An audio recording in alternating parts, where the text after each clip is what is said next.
Hi guys! Welcome back sa Daily Driver. Hindi lang lanterns ang malaki sa Pampanga. Dito mo din makikita ang tallest Ford Ranger in the Philippines. Kaya naman for today's episode, si Papi Mark at ang kanyang one-of-one build. Tara, samahan nyo kami!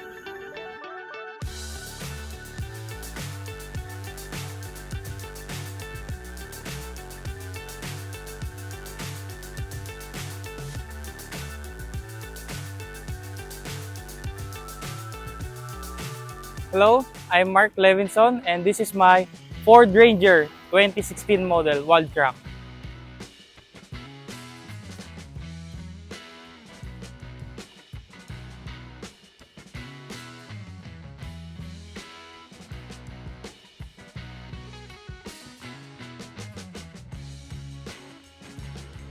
Actually, this is the tallest Ford Ranger in the Philippines, if I'm not mistaken. Kasi yung iba, ano na sila, like Tundra, F-150, then yung mga tires nila sobrang laki na. Then mga ano sila, older version, old model cars. So yeah, this is the first in the Philippines Ford Ranger Wild Track na tallest. Actually, we come up with this idea nung simula nung maliit pa siya nung kakabili lang, and then we lifted it into 2 inches, and then nakakakita kasi kami ng mga naka-lift na 4 inches, 6 inches, and then we lift it into 4 inches, and then medyo nagkulangan pa. Then ang sagad niya is until 6 inches, and then may nakikita pa din kasi kaming malaki. And then sabi na-decided namin ni Airpat na, sabi ko, Dad, ba't hindi natin gawin ng tallest na talaga? At least, yun na yung end. And then, here it is. Actually, there's a lot of difference sa mga stock na stock height compare dito. Kasi ito, hindi na siya, maganda siyang tingnan sa labas, okay lang siya. Then, drivable, yes, drivable naman siya, pero may mga kailangan ka lang ingatan. Then, yung mga kailangan aware ka palagi sa mga, lalo na yung mga motor na sumisingit.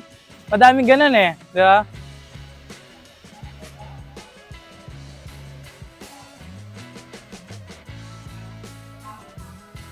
Unahin ko na muna yung cons.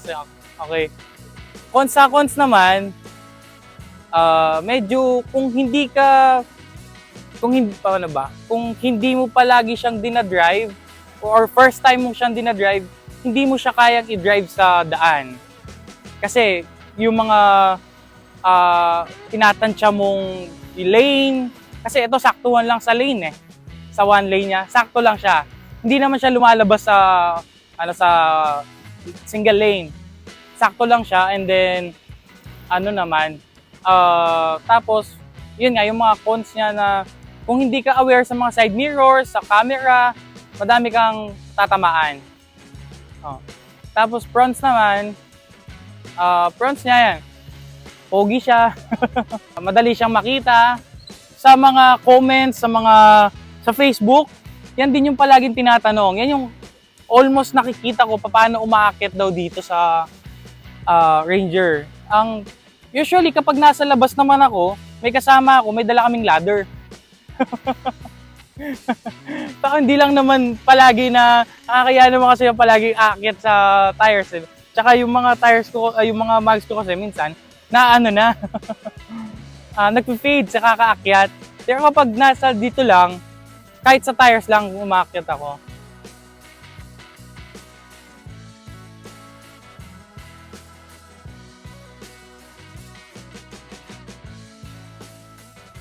Pagdating naman sa gas, actually diesel to, then all stock lang naman siya. Then may konting pagbabago pero hindi ganun kalakas dahil yung nag-compute kami ng mga gear ratios. So sinunod namin yung stock niyang tires, ng size tires, and then yung computation ng ratio niya sa gearings, kaya kaya niya din tumakbo ng 140, 150, 160. Yeah. Actually, nag-viral to last time. Yung nag-overtake ako. ang dami din nag-comment na buti pala ganyan tumakbo siya. Na paano nila nagawa na mabilis pa din siyang tumakbo despite of his tires, 'di ba? Akala ng iba yung engine modified, 'di ba? Pero stock engine lang siya. Ang maintenance naman nito is madali lang naman eh. Usually change oil, tune up, and then yung mga maintenance niya sa pangilalim, kami na din kasing gumagawa. Actually may shop ako. Ginagawa namin ng ito sa shop namin na Lev Garage.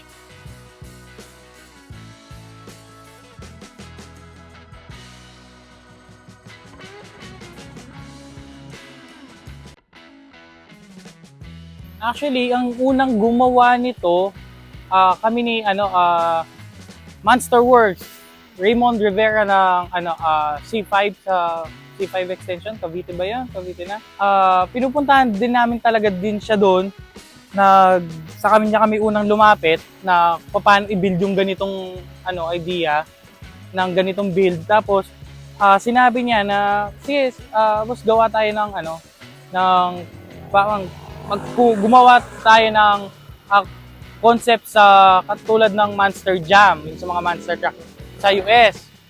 And then yun, yung pagkakabuo niya, ganun na yung concept. Then minodified na lang namin dito ang gumawa naman ng last dito is si Dennis Kembaw ng Production Off-Road. Dito na lang sa amin. Tapos yan, ang mga parts niya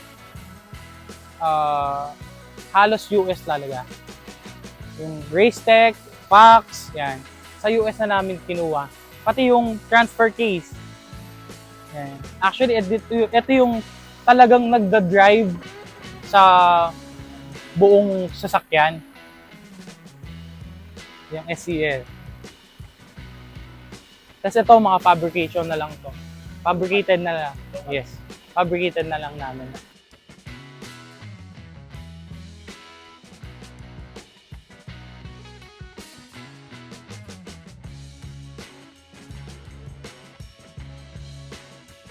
Ito kasi katulad ng sinasabi ko kanina, tumatakbo pa siya ng 140, 150. So, hindi namin kayang stop ng agad-agad. So, kung mapapansin nyo, yung mga brakes niya, double na.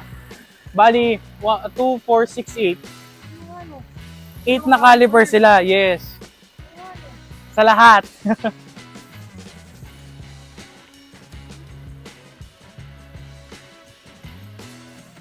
Pero yung braking system niya, maganda pa naman.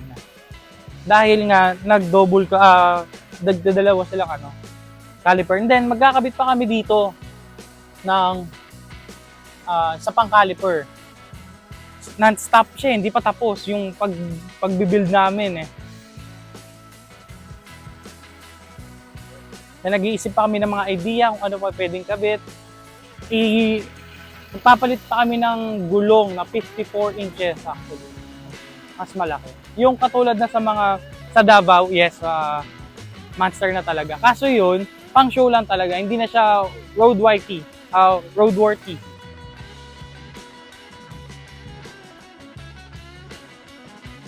Promote ko na din pala yung namin, yung shop ko, yung Lev Garage, located at Santa Cruz, Porac, Pampanga.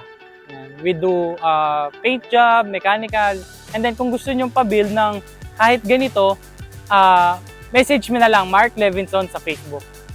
Again, ako si Mark Levinson. Ito ang aking Ford Ranger 2016 para sa daily driver.